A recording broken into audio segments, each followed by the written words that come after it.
Aujourd'hui, une petite minute sur 1, 2, 3 zombies. C'est que des nouvelles horribles qui construisent une grande histoire horrible. Horrible, mais en même temps drôle. C'est bien le problème de 3 zombies. C'est que je vous force à rire de choses dont vous n'avez absolument pas envie de rire. C'est un bouquin décapant, méchant, très immoral et aucune moralité. Il n'y a pas de héros avec des bras cassés.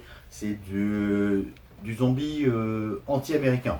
Les Américains, ils sont toujours hyper courageux, ils ont des armes à feu, ils sont hyper croyants, ils sauvent le chien plutôt que leurs voisins. Alors moi, c'est exactement l'inverse, hein. Ça commence chez nous en France, donc on n'est pas très courageux, on n'est pas surarmé, on n'est pas hyper croyant. Et face à une invasion zombie, on est logique. On montre le pire de nous-mêmes. Donc ce sont que des histoires drôles, effrayantes, étonnantes. Mon boulot, c'est de vous surprendre. Et puis, on voit une invasion beaucoup plus crédible et en même temps beaucoup plus effrayante vers un épisode de Walking Dead. Voilà. Donc juste après, ben, je vais vous montrer un extrait d'une blogueuse qui a une émission hyper bien, qui en a parlé il y a 2 ans. Elle était enthousiaste, on parlera nettement mieux que moi. Bonne lecture, n'hésitez pas si vous êtes intéressé, allez l'acheter sur le site de la maison d'édition Livresse Édition. Bye bye, ciao. Ensuite, je suis partie vers une lecture complètement atypique, à part, mais que j'ai adoré. Ça a été une énorme surprise, vraiment. J'ai lu 1, 2, 3 Zombies de Bertrand Crapez chez Livresse Édition, qui est une maison d'édition belge. C'est dans leur collection post-apo. Oui, on est avec du gros post-apocalyptique avec Zombies. J'ai adoré ce roman. Bon, le posta-zombie, c'est un genre déjà que j'aime beaucoup. Mais c'est vrai, depuis la vague Walking Dead, c'est quand même un genre qui ressort pas mal. Du coup, tu dis, bon, en quoi ça va pouvoir être un petit peu original? Eh bien là, ça l'a été. Tout simplement parce que dans ce roman, au final, il n'y a pas de personnages principaux. Il n'y a pas de héros. Le héros de ce roman, c'est le virus. C'est ce virus qui va arriver un jour dans un petit village français via le chemin des eaux de la ville, etc. Trois bidons, des bidons mystérieux vont malheureusement être jetés dans l'eau potable de la ville.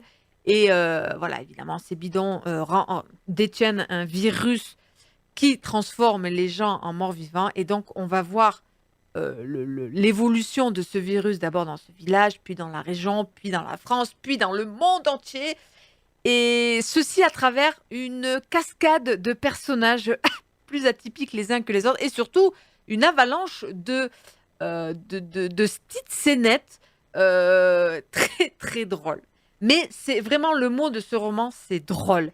Je me suis fendu la poire à plusieurs moments parce que l'auteur va utiliser cette thématique du virus qui vous transforme en mort vivant pour en faire des situations cocasses. On va être dans un mariage, par exemple, dans lequel la témoin qui est jalouse de la mariée va déverser un virus à la base pour la mariée, mais il va y avoir un couac, c'est le marié qui va prendre le virus et ça va être l'apocalypse dans la nuit de noces. Euh, un petit hamster, tiens, Obi-Wan, qui lui aussi va se transformer en zombie et qui va naviguer à travers les eaux des toilettes et qui va, pour se sustenter, mordre les coucougnettes des êtres humains. Voilà, pour les transformer à leur tour. Voilà, c'est super drôle. Je me suis fendu la poire. Alors attention, c'est un petit peu spécial, hein, qu'il n'y ait pas de personnage principal, qu'il n'y ait pas un fil rouge comme ça autour d'un personnage. Non, le fil rouge, c'est le virus qui se répand à travers plusieurs situations. J'ai adoré le final. Ah, par contre, la moralité de l'histoire est quand même à prendre au sérieux parce que, voilà, j'en dirai pas plus, mais on va au-delà de la planète Terre. C'est génial.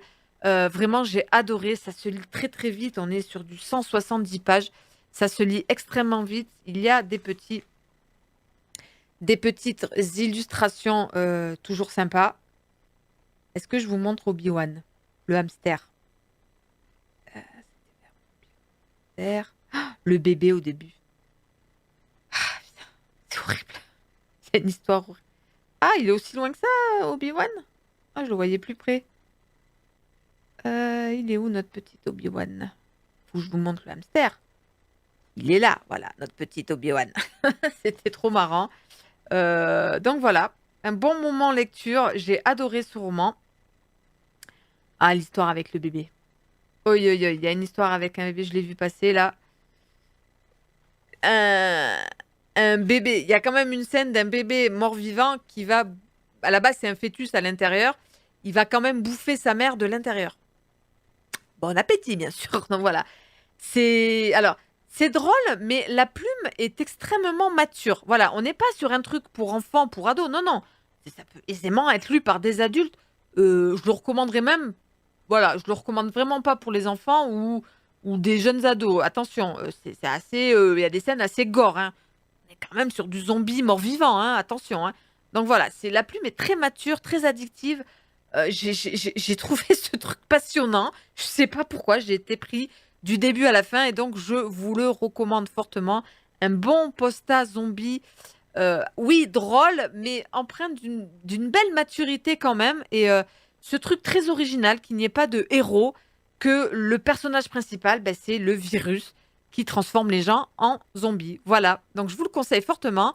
1, 2, 3 zombies de Bertrand Crapez et c'est aux éditions Livresse Éditions.